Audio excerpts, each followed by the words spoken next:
Part 2, is it Straven Part 2? Straven, what it's called, the Prefab Blog, and this is the second one, this one is here, and we've moved on into the late 60s and the mid 60s. And I was thinking neighbours. I lived in a place called Duffcastle Drive with my family, my sister, 3 sisters and a brother. And I can tell you now, the next door neighbours were amazing people. They were called the Muldoons. There was a guy called Jim Muldoon, and he played bass guitar, and he used to, I can remember, and they had a dog called Trixie. And his father was in the war, had a dog called Can. It bit him. No, the Wrath of Can. No, that's only a joke, sorry. Oh, there's always jokes coming up. Anyway, so he had this beautiful dog called Trixie, and in the war, his dad had a dog called Can, and he was in, and he got rescued by this dog called Can, and so they called his dad Can all these.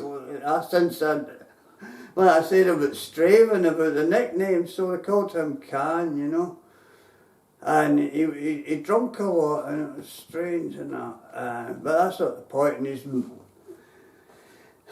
And it was, well, Jim Muldoon, he used to have a motorbike. He was the first person I ever met with a motorbike ever, and he was mad on music as well, and he got himself a bass guitar. So if I wasn't hearing the rev of his machine, it was his bass guitar, and it was always the same one. You know what a bass guitar licks is, and one of the most famous ones is Sunny Afternoon. You know, it's got to be what, number 1 or do do do do do do down down, and but that one boom boom boom boom boom boom boom boom boom boom boom boom, taxman's taken. He never sung it because the keyboard player was the guy that sung it, so but they were never in the same house, because Jim Muldoon didn't sing, so all you had was the bass guitar going through all this again and again. And Ed Fear up the road, he was the keyboard player, he was the singer, he had ginger hair, right? And there was another guy called Frankie Millward, he was the lead guitarist, and he had ginger hair. And he used to, when I used to go, I was in the school with him, right, and he was a class up above me, and I used to get the bus up to Lark Hall, you know, Central SMT it was in those days, the red and white buses. Who remembers that? You know, red and white Central SMT buses. If you go to Bridgeton any chance, Bridgeton Bus Garage, you'll see it. And they've actually got one that says Straven on it. It's amazing. And I've been, you know, posed by it, and the other thing I posed by was the number 19 bus, I think it was, you know, and I worked the number 9 bus. Wish I could have got the guy to change it to number 9 Maltlake Garage or Hammersmith. I would have been happy. And I was thinking about Hammersmith today. You know, I just jump from bits to bits, and if something's connected, I always come into the story. And Hammersmith is one, straight away, and I can't help it, I was talking about it. And I had to queue, right, this guy said, Warbie Dar and me were waiting. Remember I was telling you about Warbie Dar, right, last time, well, he was called William, but he called himself Wirram Davis. He couldn't use it. He couldn't pronounce the word L, you know, couldn't pronounce the L's in it. And so that's how he got that name, but he didn't want to wait in the queue that long. He was there 3 hours and he had enough and that. And he turned around and says, right, if you queue up and get those tickets, I'll buy you the ticket. And I went, oh, I'm queuing, I'm Bob Dylan saving about, I don't know how much it was, but probably about 20 quid back in '78, and that was probably worth about 80 quid. But And do you know what happened? I missed the last bus. It was, I think we got home. I got there about 1 o'clock or something. I finally left there at 1 o'clock in the morning. And I walked all the way from Hammersmith to Hackney. It's like walking all the way to Mulgai from the centre, from Queen Street. I'm not joking, that's how far it is. I walked all that way and it took me 4 hours, and I got home and I woke up 3 o'clock in the afternoon the next day. And ACD were playing at the Odeon when I got the tickets. I can't believe it. And they had the door open, the back door open and that. But there was bouncers there, but it says, oh, this is a band called ACD, opened up the door and everything. So we're listening to ACD, you know, while we're waiting in the queue. So there you are. You can't believe it. So where did I get to? Frankie Millward, yes, going back to Bridgeton, but not quite Bridgeton, the Straven Common Green.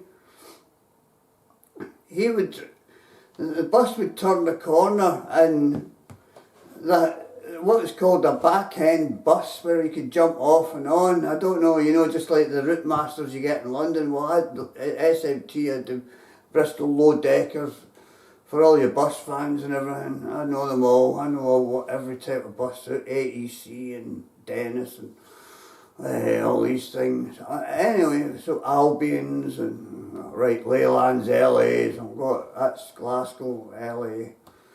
So it's funny, we had LA and Glasgow, anyway, Leyland Atlantic. So Frankie Millward jumped off of the bus, he always jumped off the back of it, right, and run and sort of walk fast and walk up the shortcut instead of going all the way down, you know, and it would be another 2 or 3 minutes. But he was a lazy fucker in that sense, I think Millward and that, you know. So he was a lead guitarist anyway. And so I jumped off the bus, you know, and I went flat in my face, and it was horrible. So that was that, and so that was my neighbour, Jim Muldoon, and he looked like Keith Richards. He was a double of Keith Richards. Frankie Millward looked like that guy Mick Hucknall. You know what I mean?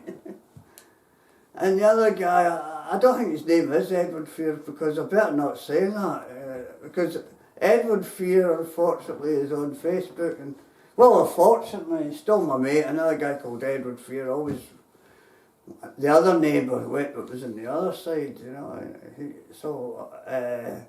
Anyway, I forgot the guy's name, but but that's not the point. So the keyboard player, I'll just call him Eddie, just for a I don't know, a thumbnail. I'll probably find out what his name is. I know it.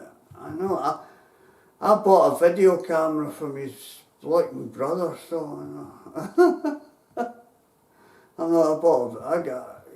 his brother used to work in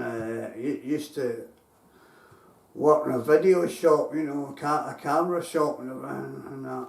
And still there, it's in Hamilton, by the way. It's at the side of Hamilton, still there. Anyway, that's not the point. Anyway, I'm just jumping away, so.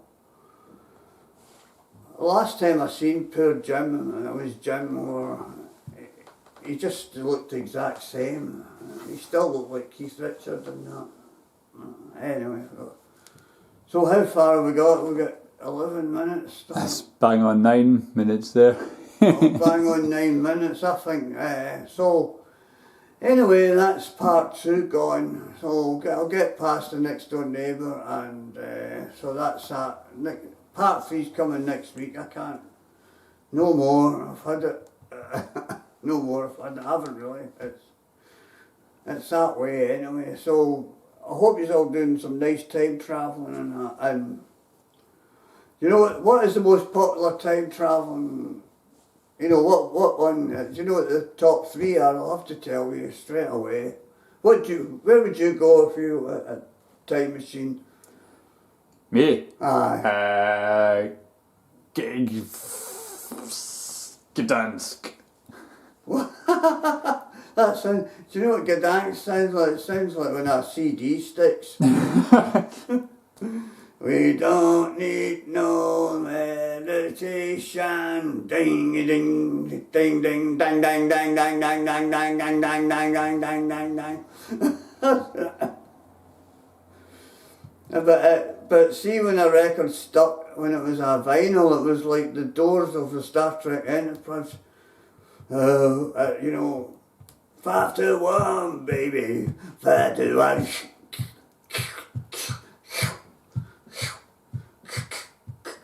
Well, I bet people hear that one more often because vinyl's back and thing. You know, it sounds like an elephant with a blinking junkie stick. Anyway, so Ed says he's going to go dance. What is it, to see Pink Floyd? Is that what it is? I thought so. Well, it was Dave Gilmour, just Dave Gilmour and the thing. So we're going to Pink Floyd and that. So I'm going to talk, the next time I talk, it'll be about my love of Pink Floyd. What I should do now is Straven, because everything happened in Straven, Pink Floyd, Star Trek, the whole three, because, did I say three? What was the other one? Steed Trains. They're three things, right? Big things that I love most in the world and that.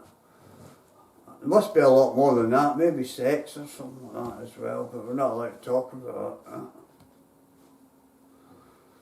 Oh, aye, what else do I like? Cook, food, of course, food. Just remembered that one. Where would I go for dinner in the past? I think I'd be terrified of getting poisoned. What about you? Would you get terrified of being poisoned? Nah, I'd hire a tester. Do you want to come and be my tester? No, I would get Jenny God. Oh no, the tester. Like, I hope you're going to edit that out. Need to know. Get sued. No, I wouldn't let Jenny Godley do it. There's a million people who hate me more than her. We'll edit that. I'll edit that as well. Right then, that's about it. You know, Ed, so the top three, I'll have to tell you the top three places if people go in. And I can bet you that everybody's going for the Victorian times. Well, you know, I would rather go to France in the Victorian times, not anywhere else, because I'd like to see all the famous artists, Monet and Van Gogh and all these people. I'd love to meet them, you know, and so that's one of them. I'd like to go to the year 2350, so, you know, in the time of Star Trek, to see if it's that, what it's like. But that's, in number 3, it would be Woodstock 1969, you know, but that's weird, I've been to that year, so, I mean. But I think if I had to choose a year, you know, it's not in my time, it'd definitely be 2350 or whatever, the time of Picard and that. I really want to know. And the top 3, one of them, number 1 is the Jesus Christ thing, you know. I want to see, go and meet Jesus and that. I said that to a lot of my friends, and guess what they said? You'll have a hard time to find them because you probably didn't exist. Have you ever heard that from? And there's that, and then there's this number 2 is like music halls and that. Have you tried going to see a music hall? And do you know what number 3 is? The 60s. So I got one of them anyway, and that's the 60s, so there you are. So I'll see you again, bye. It's bye from Hobbit and bye from Ed, so bye Ed. I mean, no, you're not going, I mean, it's bye from Ed, or Ed bye even. The guy who's the producer of Red Wolf. Ed bye, way. Bye. That's it, bye.